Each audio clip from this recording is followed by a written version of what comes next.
Hello and welcome to the Walnut Ridge Learning Center. This is our very first Facebook Live event. So as you can imagine, when things go live, we don't really know what's going to happen. So we appreciate you tuning in. We appreciate you being patient with us. You know, for over a decade, Walnut Ridge has provided a dedicated facility for learning for folks to come that are potentially purchasing an RV or may have just purchased one. And we feel like empowering them with knowledge about the RV lifestyle is very beneficial to them enjoying that lifestyle for years to come. We also understand that as schedules get busier, as families grow, it's not always convenient to drive 2 or 3 hours up to Walnut Ridge and take part in one of these Learning Center events. So we decided we'd go Facebook Live and we would come to you. So today we're joined by Trish Schubert, which is our parts manager here to my right, Josh Lawson, the service manager here at Walnut Ridge, and Justin Hart, one of the partners and service GM. So hopefully you'll enjoy these segments that we've set aside for you to inform you about your RV or that RV you're getting ready to purchase. If you have any questions, make sure you enter them in the comments below. We'll get to them as soon as we can. Thank you for joining us. Enjoy your time with us. Thanks, Chad. Afternoon, everybody. Now that we're live, Justin, Trish. I've got a few things to talk about today as far as maintenance goes. I want to talk about hitches a little bit, and then we'll talk about some general maintenance things on the RV to start off this first learning Facebook Live session that we're going to have. And then this will evolve as we bring more and more of these out on the internet. We'll get some questions in, and maybe we'll have some more specific things that people might want to talk about, maintenance-wise, or just about your RV in general, so we can really grow this for the future of what we go over. So today, some of the things that I wanted to talk about was, the first thing we'll talk about is hitches.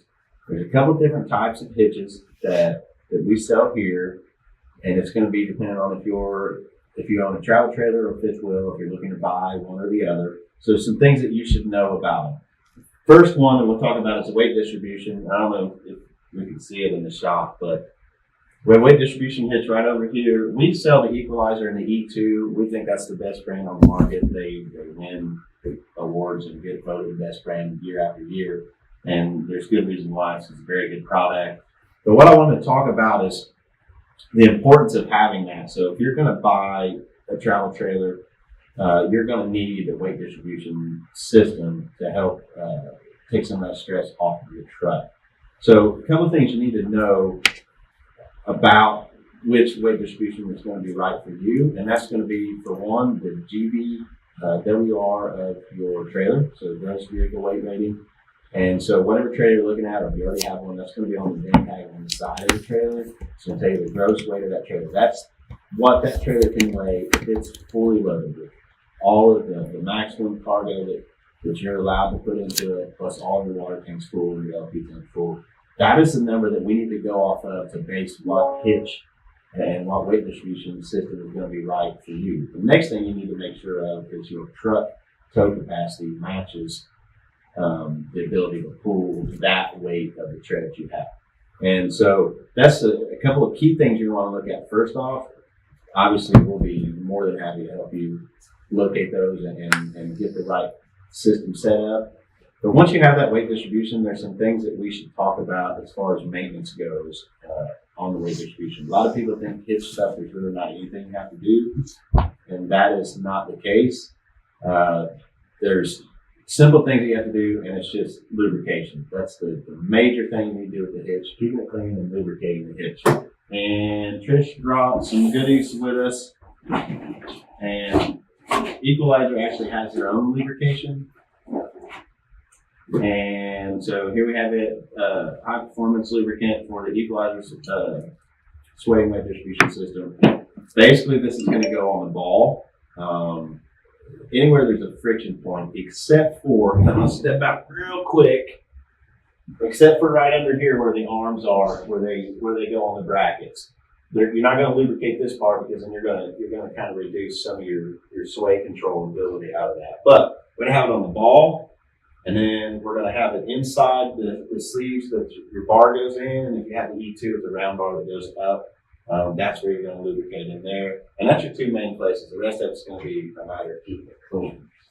And we also carry, there's something else for that, right? I didn't know. You Okay. talking about the sway jackets? Yeah, we have sway jackets too in the store. We didn't bring them over, but if you get a lot of noise with your system, and that's going to vary from truck to truck and different trailers because of the weight on the trailer could be more forward towards the tongue on one versus more on the back of the trailer on the other. So that's going to change how that weight distribution is set up and how it operates. But we get complaints a lot about noise on the bars and when you're turning and towing it. And we do carry some jackets that actually go on those brackets to help quiet that.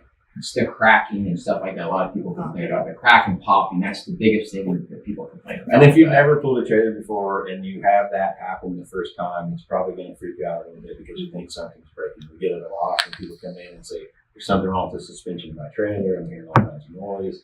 And it's not necessarily the case. It's just the noise that's going to happen when you have metal on metal components and you're talking about, 800,000 pound ton weights sitting on something, and then you're pulling this thing down the road and turning and going over uneven terrain. You're going to get some noise out of it. So there are some options, but lubrication is very important for that. And then you can do the jackets on the brackets to help with that as well. Fifth wheels, it's going to be kind of the same scenario as far as lubrication. There's going to be certain spots on the fifth wheel, and it varies depending on what you have. As far as if you have an auto slide, there's not really the same kind of lubrication that you're going to do as if you just have a regular hitch. We sell Teflon lube plates to go on the kingpin, but as far as Yeah, I'd like to touch on that. actually, I'll get to you in 1 second. But as far as the weight goes, that's going to be an important thing because there are different weight ratings of fifth wheel hitches as well. So there's 16K, 18K, 21K, 24K now. It's getting into some of these triple axle, huge, toy haulers and big luxury coaches that requires almost a semi. It seems like a pool, but so that's going to be important to match the weight with the proper hitch, and also that your truck can carry it. But one thing that you need to know about your truck if you're looking at fifth wheels, yes, and we have a question coming in. Yeah, actually, I thought I would hit you guys right now. Ryan Farrell had a question. He said he was told by his service tech that he could not back up with the equalizer installed, but he's since been told that he can. Can he or can he not? It can, absolutely. That's why we think that's one of the better products, because you don't have to take that off to do any backing. You can back with the traditional friction sway control as well, as long as it's just straight back. So say you needed about 5 feet of clearance to go straight back, so you could kind of, when you go forward, swing out around something. That's fine to do, but the reason they suggest you don't back is because it's really easy to jackknife a trailer backing. If you've ever pulled a trailer or backed a trailer up, you can get jackknifed really quickly. It's hard for the truck to catch back up to the trailer. But with the equalizer, one of the reasons why we think they're a better product is you can leave them on the whole time. And if you have plenty of room for those arms to move, it's not going to hurt anything. So absolutely you can back it. Back to the hitches. Another thing you need to keep in mind is the length of the bed on your truck. If you have a short bed truck, you're going to need an option of a slider hitch. Even though the caps are being made now, with the corners are like 45-degree angles and they're giving you a lot more turning room, it's still very possible to get into the cab of your truck. Anybody that's out there that's had that happen knows how easy it is to have happen before you can even think about maybe getting that close. We've seen it several times come in. So that's an option you're going to have to look at. Which hitch do I need? Weight rating? Do I need a slider? All those things are going to be things that we're more than happy to look at. I'd love to look at your truck, tell you, this is going to be your best option for a hitch. A lot of trucks now already have factory puck systems in. So now we're certain kinds of hitches will fit in. There's a lot more options than what we used to have. And the hitches that we carry, Benco products, we have slider hitches, we have standard hitches, we have hitches that fit on gooseneck balls now. They have pre-built picture frame rails that go in trucks that have factory fifth wheel systems in it. So we pretty much have everything that you need to cover it. And so we can get the right hitch in, and then we just need to make sure that we're maintaining that hitch, we're lubricating the proper points according to the manuals. They're different on every hitch, so I can't tell you decision of saying you have to do this, you have to do this. But a big one is going to be the kingpin loop bait. And I'll let Trisha talk about the loop bait. We'll say it real fast, Josh. Make sure you tell them also with the hitch, needs to also the fifth wheel, like the GBWR too.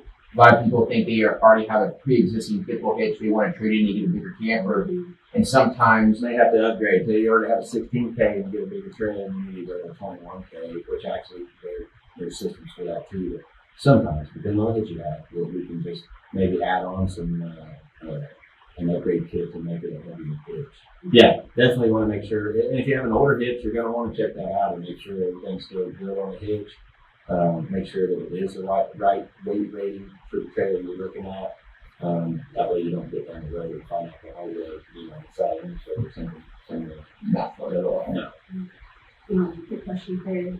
You didn't touch on the 5.5 foot race that you saw.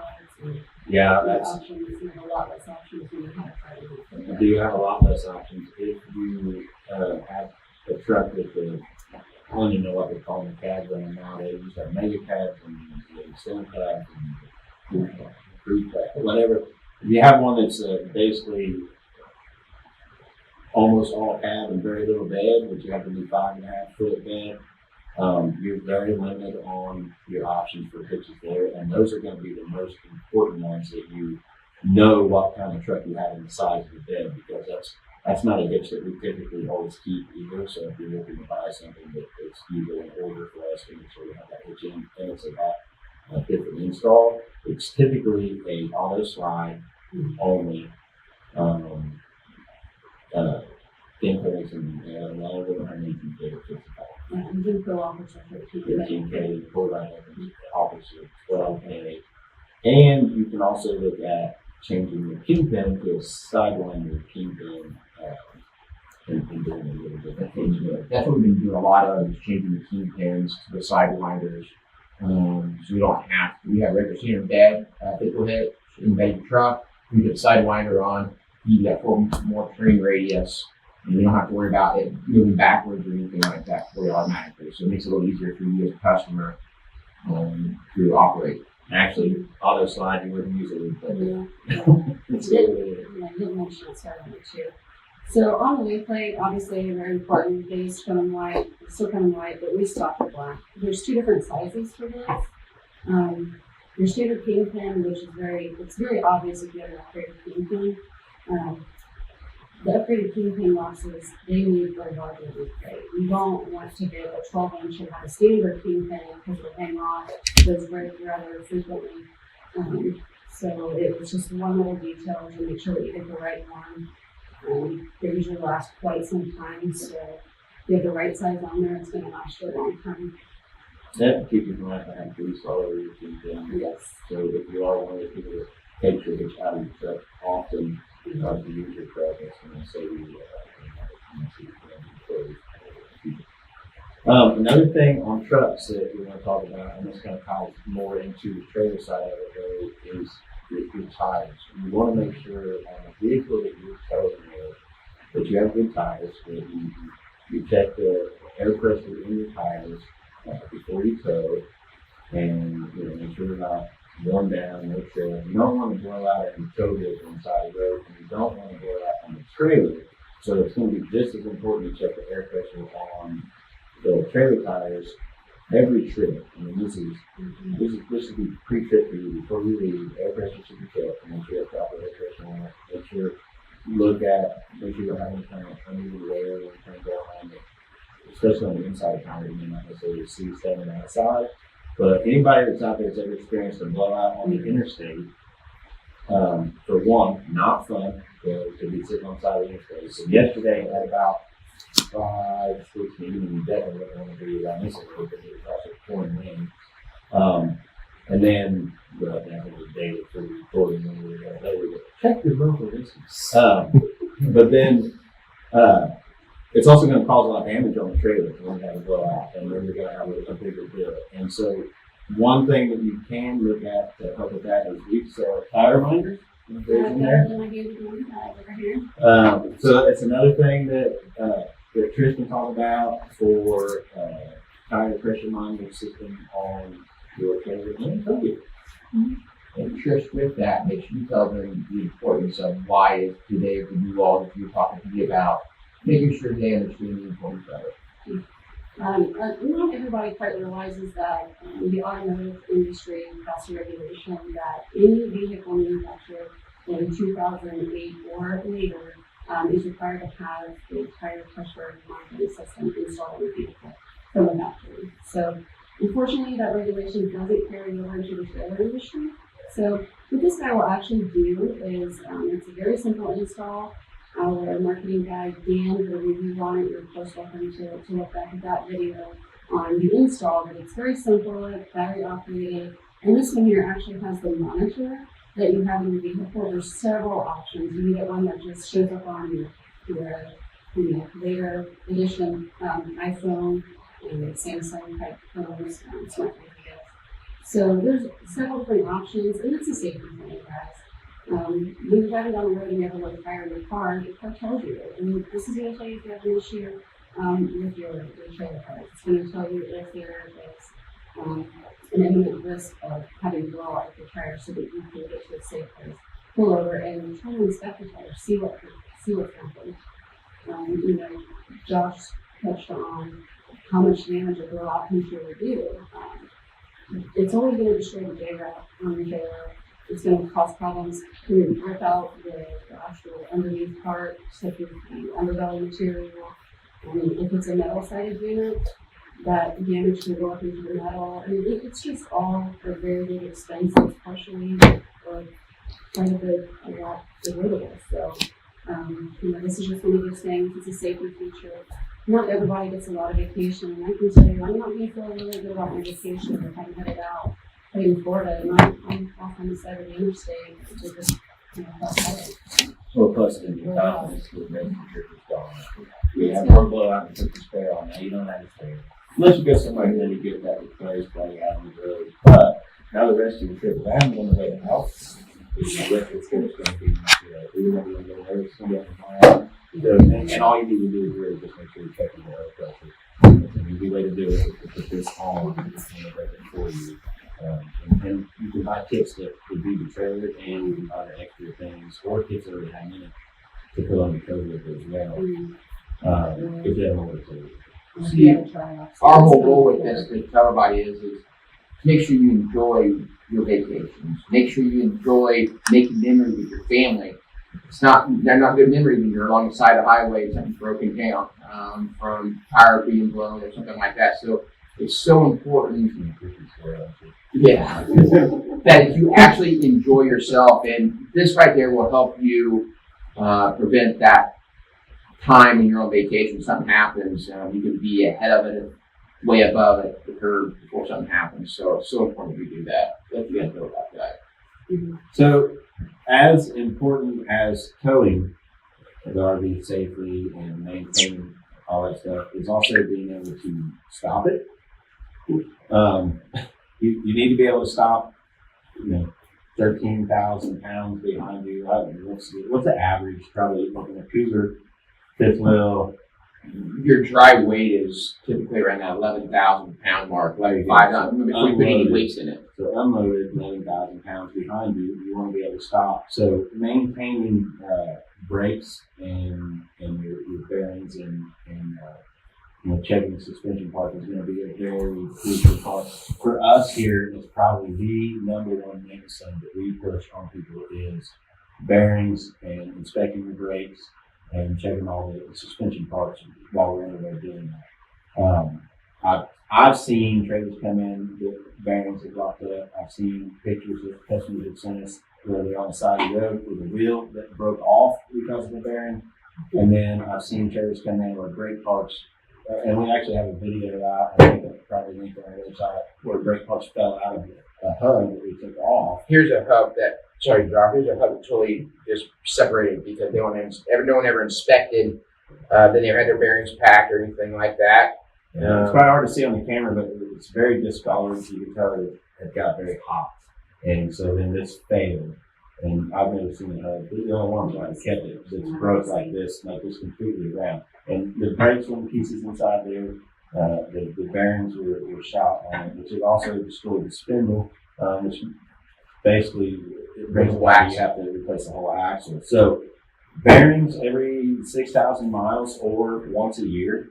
Need to have them completely repacked. And the way we do that, we take everything off, and we have a good video out there about it too. We take everything off, we clean all those parts so that we can inspect the bearings, make sure there's not signs of heat stress on it. And then we clean all the brake parts, inspect the brake shoes or pads, and magnets that are inside there, the wiring that goes to that. There's a lot of components that brakes on a trailer. And so we do all that, repack everything, put it back together. A misconception that people have is because they have zerk fittings on the outside, they think they have a bearing buddy or whatever it is, so they can just take a grease gun up and start pumping grease on the bearings. And that is not what you do on trailers. Maybe on marine trailers, or boat trailers you do, because they go in a lot of water, so that grease is broken down. But on RVs, you do not use that zerk fitting like that. So some people say, well, I put a few squirts in every trip. That's going to be too much, because what can happen is you overpack them, you blow out the seal on the backside, and then all that grease will get slung all throughout your hub, and then it'll coat your brakes. And then when you use your brakes, they're going to heat up and it's going to glaze them over. And so now essentially, instead of having a friction brake pad in there, you're going to have a piece of shiny ceramic. And so that's not going to stop the trailer very well. So very important that you do your bearing maintenance and wheel maintenance every year, or if you travel a lot, if you're going to Florida a few times a year, or some people take some Alaska trips, you're going to want to do that more often than just once a year if you're putting that in miles. And Josh, with that, also explain to them that's not our recommendation. No, that's manufacturing. That's manufacturing recommendation. So the things that we talk about, the maintenances things, those kind of things, those aren't Walnut Ridge's recommendations. These are the manufacturer's recommendations, saying how important it is. So when we go over those things, it's what the manufacturer's saying, not what Walnut Ridge is saying. Yeah, very important. Wheel maintenance and air pressure on tires and vehicles. That's your most basic things. Towing the vehicle, you need to be able to tow it safely. You need to have the proper equipment. You need to have the right rating so that you're legal for one. Towing illegally. And then same thing with like your brake control, you need your own brake control so you can stop things. But maintaining those wheels, that's going to be the most important thing, because if you don't maintain them, they're going to fail. And then that's going to cause damage and potentially hurt someone. That's the bigger piece. Well, now you know how smooth our roads are here in Indiana. I mean, they're so smooth. We don't have no problem with potholes around here or anything, and we're all aware. I mean, they're just like, perfect, like a Florida road, right? So, that's why it's even more important to make sure that, you check those items, those tires, those bearings, and all those kind of things. Because something behind you don't know what can get behind you sometimes. So it's very, very important. Probably, we have a couple more things that I would like to talk about maintenance-wise here. And maybe talk about some parts on that as well. I missed something on the tires. I didn't mention. What's that? You were talking about looking for uneven wear on the tires. You also want the dry rot. Yes. When it comes to trailer tires, you're not towing this thing around every day like you are in your car. In your car, the oils within the rubber has the opportunity to distribute and stay fresh. Whereas with a trailer, you can put it up for the winter and you inspect your tires, they look great. You go pick it up in the spring and the dry rot. If there's any dry rot present on a tire, make an appointment to replace those tires. The only place you need to take it at that point is a post replacement. It's going to take you back to being on the side of the road, waiting for someone to come help you, or you're changing the tires. So one of the things that you can do to help prevent that and help extend the life cycle of your tires is to cover them up. And ACO makes an awesome product. Can you grab that real quick? Yeah. Sorry. Cover them in the wintertime. Yeah, actually in the summer. Yeah, the summer too. You wear that during sunlight. When you're not using it, cover it up. Mm-hmm. For sure. And ACO has a couple different options. These are the single ones that go on a single tire. They also have ones for dual tires to put them over both of them at the same time. They have color options, black and white. But this is just one of those simple things. It's an inexpensive way to extend, the life of the tires. Protect your investment. Well, don't forget to look at your spare tire when you're taking obviously. Absolutely. Nothing will be worse than being on the road, having a flat, and then not having a good spare to put on. That'd be a pain. Trailer tires are only 3 to 5 year life on them anyway. Right. I don't know. They don't seem to be catching up in the industry as far as tires go for trailers that they do in vehicles, but maybe it's because of the use, the type of use, but 3 to 5 years is about all you're going to get. I get people asking about it all the time. They're like, shouldn't these tires last longer? No, not really. They're not going to. We replace a lot of tires here on our used inventory because they're old. That's probably the biggest thing I think that people don't maintain is that they don't check their tires, that they don't look at the, unless you've experienced it, then you don't think about it and you don't check it. So we try and stress it to everybody. Now I'd like to shift gears and talk about maintenance on the trailer, and let's talk about the roof and the sidewalls. These are aside from being able to tow it properly, these two things, the roofs and the sidewalls, are the most important things to maintain as far as sealants go. All the sealants, everything that's sealed on the roof and on the sidewalls, this is the most important thing to maintain. And the slide out. For longevity. And the slide out forge. Yeah, slide out forge. That's gonna be on the exterior, on the walls, and the slide wiping seals. We'll talk about that too. I'm actually going to include that in. I have it on the notes to talk about that. So, first one is your roof. You want to inspect your roof. You need to do it in the manufacturer. I think our sheet that for when inspected for manufacturer says like every 6 months. Yeah. I would suggest at the minimum every 3 months, and probably if you're mine, I would suggest actually just once monthly. And that doesn't mean call us for an appointment to bring in and have us look at it. That's a visual inspection. If you have one that's a full walk on roof, climb up there, walk around the thing, and look at all the ceilings. You're looking for cracks and voids in the ceiling. It gets a little more difficult if you never clean your roof because the dirt's going to settle in those cracks. You're not going to see it, so you may have to get up there and wash it. Sounds like a great project for you teenage kids to do. But get up there and wash it and inspect the sealants. And if you have gaps or voids in there that you see, you need to take care of them right away. Because what will happen with the leak in the roof is you'll have damage inside before you realize you have it. Because it's going to leak inside, the ceiling panel's going to soak it up. You're not going to notice water coming in unless you just happen to have it that bad that the water actually went in. But most of the time it comes in very slow, spreads out, rips through the wood, soaks into the insulation, stays in that insulation, and then eventually the paper on the bottom of the ceiling panel starts to bubble, and then there's some discolorization on the stables that are holding the trim pieces up, and then they get the old nasty basement smell, and then all of a sudden you see all the you've had it for a while and damage stuff and things like expensive. So now at this point to do lift up in the job that we need to replace. So very important, inspect it, and you're going to need to have the right type of ceiling for the type of roof that you have. So it used to be pretty much only had 2 choices, and I guess 3 in some cases, but you had a rubber roof, EPA rated, or you had a TPA, which is basically a dividing type of roof. And so you only have those 2. Now it was kind of still the same, but there's different types of TPA roofs and alpha roofs on. It's a different type of vinyl. You have PVC roofs, and of course you still have EPD and a rubber roof, and it's still really fine. And that's the main sealant that we place everything for. Actually, since concerns are using off the first section, it's been fairly clean. We do sell a lot of the alcohol.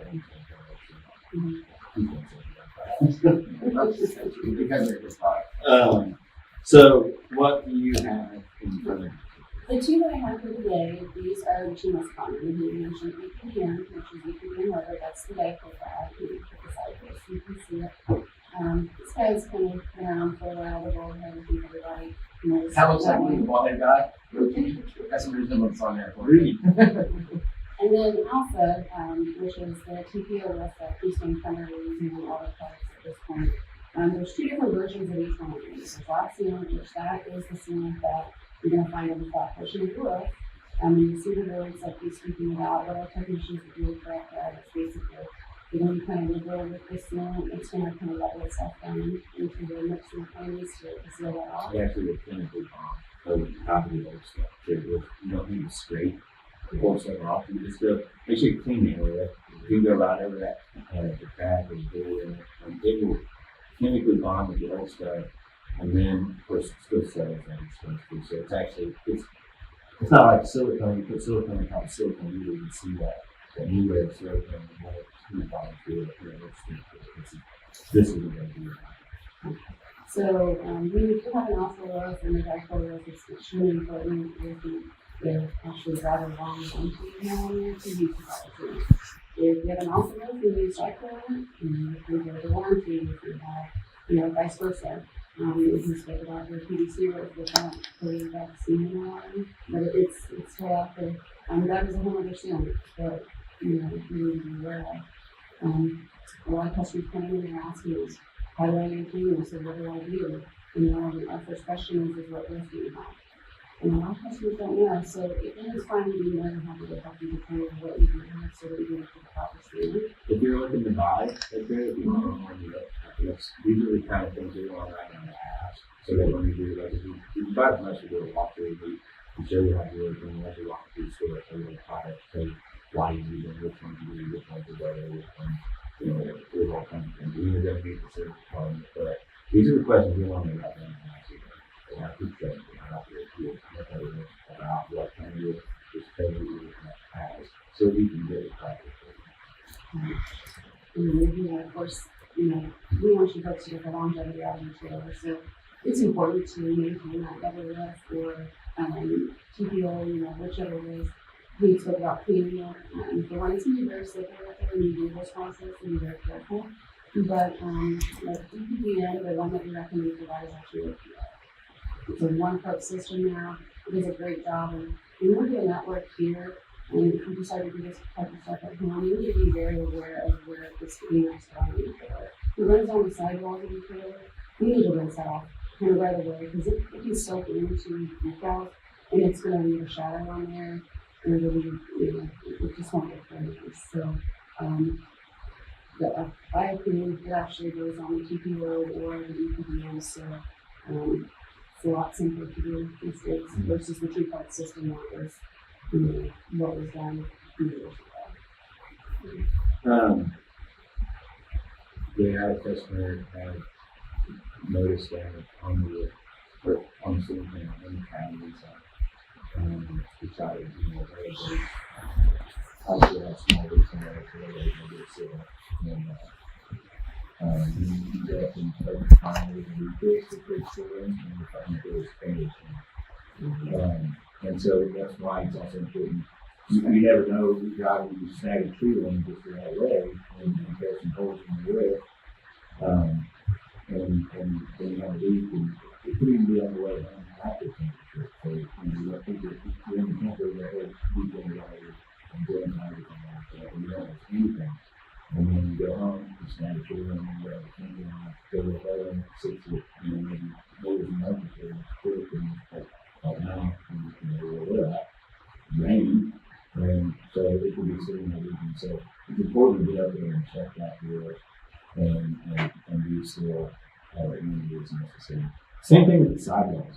Sidewalls, we get a lot of people too that think that silicone is the proper thing to use for it, but it's not on the roof. Definitely do not use silicone on the roof material. It's not what it's made for. It will not bond to it. You know, so. But the sidewalls, however, different story. Fiberglass sidewalls, aluminum sidewalls, silicone is 100% silicone basically is what they use. Some of them, some manufacturers use a little bit more durable or stronger, tougher stuff, I guess. Seems That hybrid, right? Hybrid usually on the right. Yeah, cedar flex. So you're going to kind of want to know again what type of material based on the manufacturer uses. Most keystone products, it's silicone.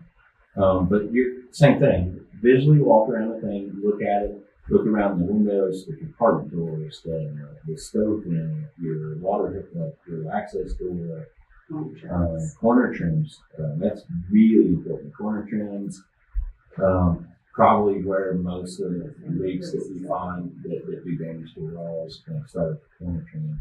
And that gets a little tricky because the corner trims, a lot of them go up and then they bend over the roof. So you have dipole on top and your seal comes down the sides.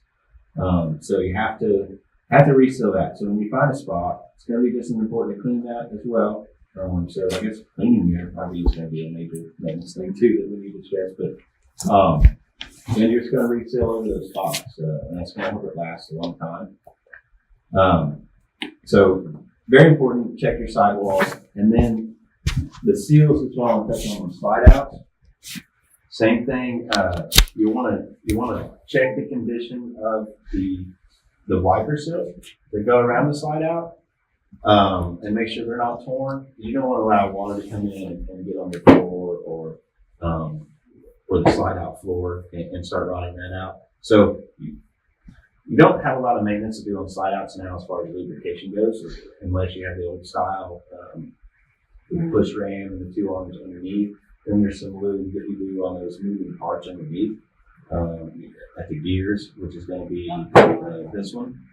It's a dry lube, so it's important to actually use the right product because WD-40. Right, that's going to collect dust. You go down the road, it's going to collect dust. It could cause more problems. So you're going to want to use the right product for that, which is this, for those products. But the cable slides are really different. They're a sealed clear system inside. You can actually lose the cables, which is grease, regular grease out. We'll try it anyway. It would work. It's not a requirement, but it's going to help last one time. They will tend to run a little bit. I got refrigerator on pulleys and stuff like that on the inside. But the seals need to be treated to make sure they stay pliable. So that way they're not, when you're running out, make sure they're flapping out there and putting back in and inside in. So that way they can properly do their job. Those seals, if they don't come all the way out because they're starting to dry rot and it's actually used to be, you have part of it kind of inward and part of it outward. You just create a funnel basically for water to run back down inside. Yeah, so you want to look at that stuff. Recarry. We have a couple options. Yeah. And this one's a pretty simple thing to do. When I run quite a few floors in my time, I do kind of watch my husband do this maintenance, but I've been serving duties every 3 months, which tends to be about 3 different times a season. This stuff here, basically what you need to do is you need to get about 12 inches away from the seal, saturate it, and you see white foam, you want that sit 15 to 20 minutes, soak into it, and then wipe off the excess. That would then talking about the life cycle of the tire, this is the extended life cycle of your seals. If you do not put this type of stuff on your seals, it will start to dry out and it kind of exposes the inside, and as soon as it sticks to the slide out and then proceeds to rip it on its way out.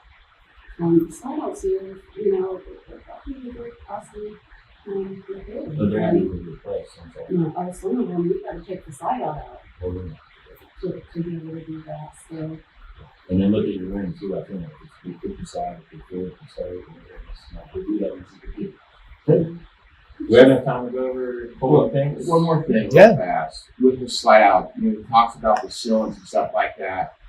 Some of the biggest things we've seen here in the last probably 2 years. A lot of people aren't sealing their slide out bases, but your slide out beats the floor with the sidewall. Yeah, when you do your visual inspection and walk around the outside, run your slide outs out. Yeah. So you can look at the trim on the bottom of the slide out. It's something that's forgotten about. In the bedrooms too. Bedrooms slide out, and that we're having a lot of problems, people not looking at those things and not doing those. They're coming in with floors, slide floors rotten. It's very costly to fix those things. So we want to make sure, again, that you're protecting your asset, making sure these little small things, like a $10 thing of silicone can save you thousands of dollars. So make sure you look at those items, pay attention to the detail stuff, make sure you don't last You a lot think longer. the slide seals is hard on the kitchen side, definitely the floor. Yes. You got to take refrigerators, ovens, stoves, everything out of them. So very, very important. that you look at those things on that. Like that's a big one we've seen increase a lot over the last 2 years. We can talk about the water system.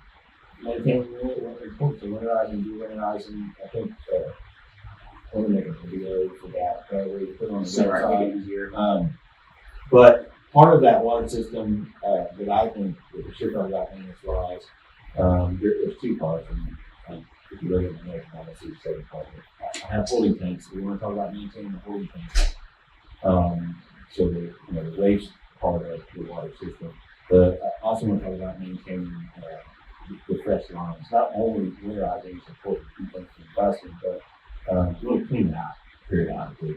And so there's a lot of people that can pour bleach down in there, and yes, you can. You can mix bleach with water in your fresh tank. I think it's 1/4 cup of bleach per 10 gallons or something of water. I don't know the exact ratio because I wouldn't recommend bleach. Me personally, I hate bleach. I can't stand the smell of it. I leave it for days. To me, when the water lines, that taste would stay in there.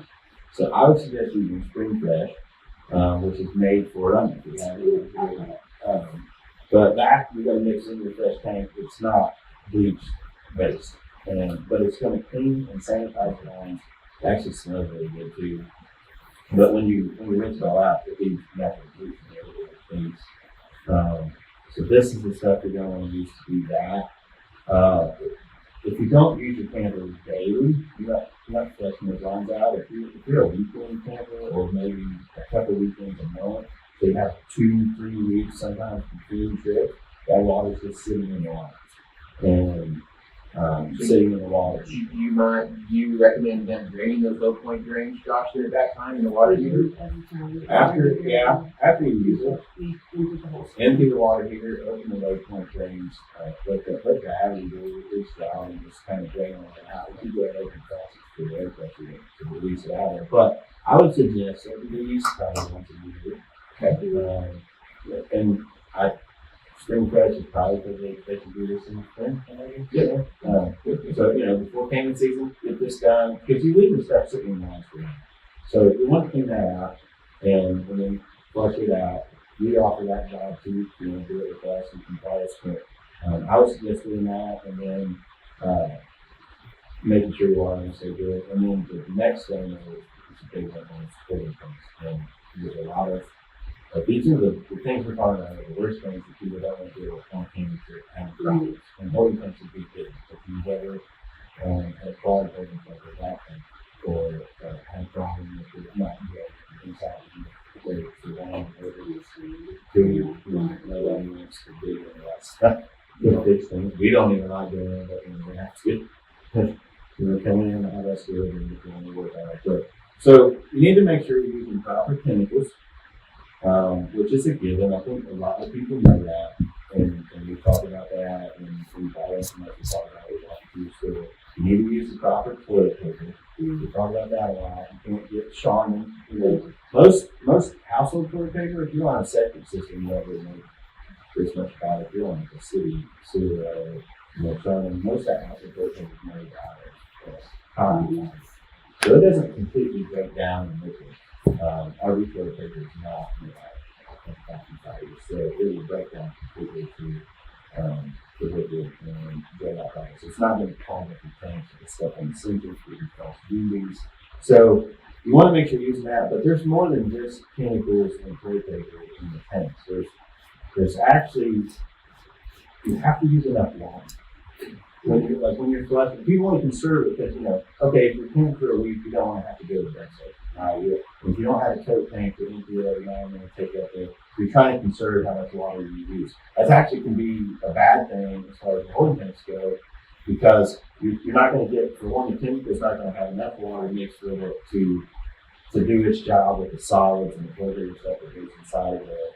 And then two, when you do go to drain, if you haven't filled it up enough, it's not going to all clean out properly. If you don't use it with flush on the back tank, then that stuff's going to stay in there. So now we're leaving stuff behind for the sensors, we're leaving stuff behind around the seals.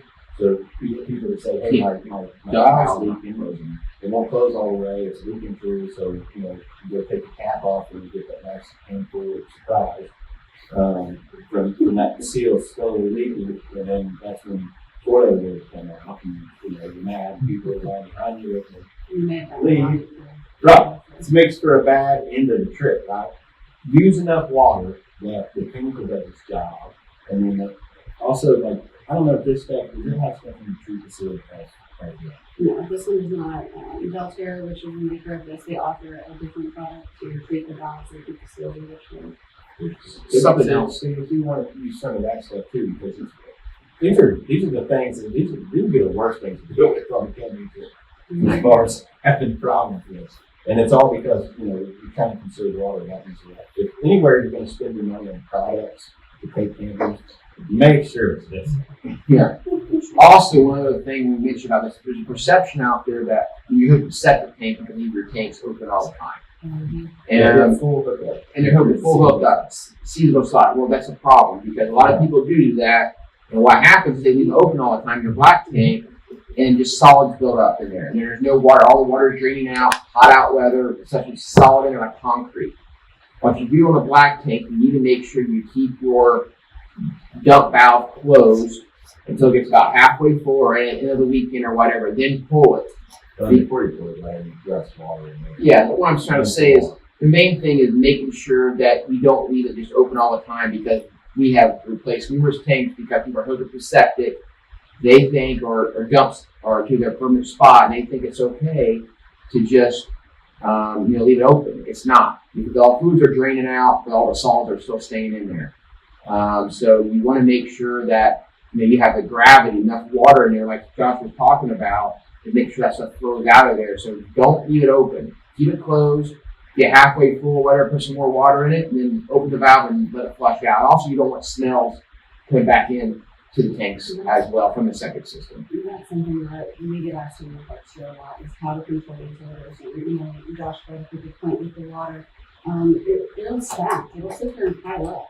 So you're going to have an odor if you do not use the proper amount of water. There's other chemicals that don't work quite as well as this one here. The one thing I love about this is this actually, the enzymes continue to work and function up until about 135 degrees Fahrenheit. Okay. Even if your little trailer, you don't have an underbelly that's air conditioned. That's supposed to heat up what's in your tank, which obviously is going to make it smell even more. If you need to add a second treatment mid-trip, that's fine. If you need to add a third treatment, that's when you need to figure out what's going on because something's not right. One of the things that can happen, that I've seen is you have ventilation tubes on your trailer. You have them for all your tanks. So we're ventilating gray water as well as rock water. Sometimes those pipes can get pushed down onto the actual pipe up there, which will cause the tank to ventilate inside of the trailer. So that's something you should inspect. All the plastics on your roof when you're looking at the sealant as well.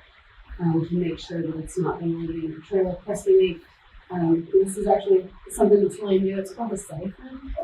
You can put these on a black tank, gray tank ventilation tubes, and what this is going to do is the air moves through. It's going to ventilate it, and it's going to take it outside of the trailer. That's one of the latest various products on the market right now. Nobody wants to smell it Yeah. American crossing is going to push that out there and just make it better see that up there with this. All right. And another awesome thing about the Delta product here that we keep and use in our facility is this is good for the gray tank as well. When you have an odor coming from your gray tank because you're dealing with different things, it's going to kind of smell like garbage. The first time I experienced it in my time was I was actually showering in my trailer, and I'm like, what is that smell? It literally smelled like I was inside of a dumpster showering because I didn't know to treat it. And, same amount of treatment that you use for your black tank, this 4 ounces, 2 ounces treats 40 gallons. It's just as important to treat that tank as well. And if you have multiple gray water, which we're seeing a lot more these days, treat them all.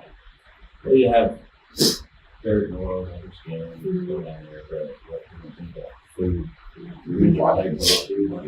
all this stuff unless you have a galley tank, a separate gray tank for the kitchen, same thing, just food in there. So yeah, you want to treat the gray as well. A lot of people don't think about the gray tank. They want to go, pink on the black, down toilet, throw the water in, and off you go. Put your chemical in the black. Put enough water in it for it to do its job. You got to think all that water and the chemical you put in there all runs down. The tanks are designed so everything runs down to the outlet, down here, where the valve is up there. So all that chemical initially is all down here. And then, you know, if the toilet sits above the middle of the tank and it's just gravity, there's no trash or anything to clear the house. It's a straight dump into the tank. So that stuff's going to be pure.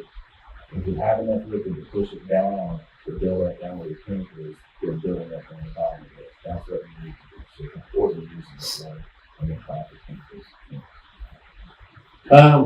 That's really all I had to talk about today. I don't know if you have questions, you can put them, I think, down below. In the comment section. In the comment section. If you have ideas for stuff that you would like us to go over or create future videos for, I'm still trying to create some videos for just using the stuff. You know, I've done a couple. I did some over the HVAC systems. I've done some over TV, how to scan some channels, how to find or how to set up your antenna. We did what I do about the pass. I don't know what else we did. I want to do one of the videos. I'm going to kind of do just short videos on all the different components in the trailer. And then anytime I catch something like that HUD or something like that, we try and shoot videos on it. But if you have ideas or suggestions on stuff that we could put out there to help everybody's camping experience be better, we'd love to hear it. Put them in the comments, shoot an email to Justin. But yeah, put them on there. You can visit our website. We have links to pretty much everything, right? For all the videos that we have out there. This video will be on there permanently, so you can go back and watch it. If you came on at the beginning of it and had to cut out and missed the last part or missed the first part, you can go back and watch that, I think, immediately, right? This will go right out there immediately. We'll put a link to it also on the website. And then we'd love to hear what else we can do to make camping great for everybody out there here on Walnut Ridge. So, anything else you have? No? Thanks for stopping by. Thanks for stopping by. Dan, we good? Yep, just pause for a minute. We gotta catch up and then we'll stop as soon as it catches up. It's like 10, 12 seconds.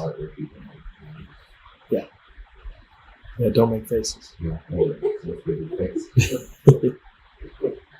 Hold on, we're getting there.